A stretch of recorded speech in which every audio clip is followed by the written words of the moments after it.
Deixa eu te contar uma coisa.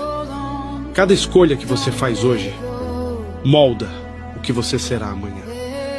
Às vezes, as escolhas são pequenas, outras parecem gigantes, mas todas têm um peso. O problema é que na hora, você nunca sabe aonde elas vão te levar.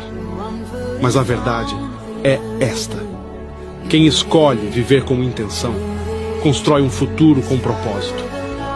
Não é sobre sempre acertar, é sobre ter coragem de decidir e lidar com o que vem depois. Cada passo que você dá hoje, seja no trabalho, no amor ou em você mesmo, conta para algo maior. Então escolha com sabedoria. Porque o que você faz hoje constrói quem você será amanhã. A pergunta é: que escolha você vai fazer agora?